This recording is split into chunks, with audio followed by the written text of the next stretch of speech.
परिवर्तनीय एकादशी की व्रत कथा।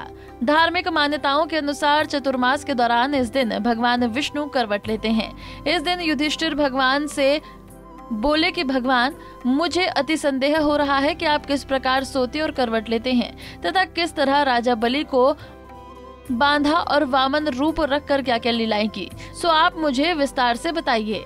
तब भगवान ने कहा कि असुर राज राजा बलि ने अपने तेज और प्रताप के दम पर तीनों लोकों पर अपना अधिकार कर लिया था। राजा बलि पूजा पाठ और दान पुण्य बहुत करता था और जो भी उसके द्वार पर जाता उसे खाली हाथ नहीं जाने देता था।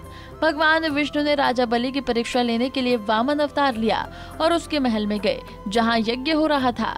तब राजा बलि ने कहा कि हे वामन देव, आपको क्या चाहिए? तब वामन देव ने कहा कि मुझे 3 पग जमीन चाहिए। राजा बलि ने कहा कि आप इतने छोटे से हो, 3 पग जमीन में क्या पाओगे? लेकिन वामन देव अपनी बात पर अड़िग रहे।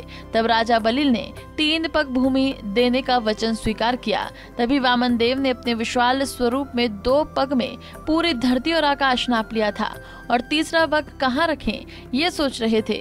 तब वामन देव ने राजा बलि से कहा कि हे राजन, मैं तीसरा पग कहाँ रखूं?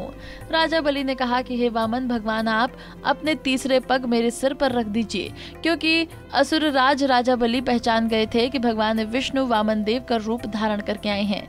भगवान के पैर रखने के बाद राजा बलि पाताल लोक में समाने लगे थे। तब राजा बलि ने भगवान से अपने साथ चलने के लिए आग्रह किया था। फिर भगवान ने राजा बलि के साथ पाताल लोक जाने का वचन दिया था। इसके साथ ही भगवान विष्णु ने तीनों लोगों को दैत्य शासन से मुक्त कर दिया। तब से एकादशी का व्रत रखा जाता है। कहा जाता है कि एकादशी के दिन व्रत कर इस कथा को पढ़ने सुनने से वाजपेयी यज्ञ की फल मिलता है। भादो मास में पड़ने वाली परिवर्तनीय एकादशी बहुत महत्वपूर्ण होती है। इस व्रत को करने से वाजपेयेंद्र यज्ञ के समान ही मात्रा जाती है। इस दौरान इस व्रत के बारे में महाभारत में भी कहा गया है। भगवान कृष्ण ने युधिष्ठिर और अर्जुन को परिवर्तनीय एकादशी के बारे में बताया था।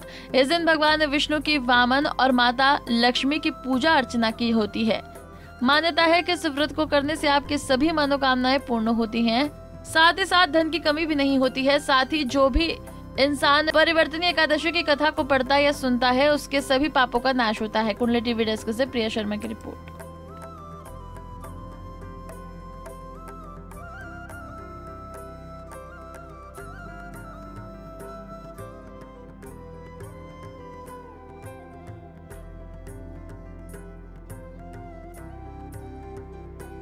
इसी तरह की और भी जानकारी लेने के लिए हमारे चैनल को सब्सक्राइब करें और नई वीडियो की नोटिफिकेशन के लिए बेल आइकॉन दबाएं। अगर आप ये वीडियो फेसबुक पर देख रहे हैं तो वीडियो को लाइक और शेयर करें। साथ ही अपनी राय कमेंट बॉक्स में जरूर बताएं। धन्यवाद।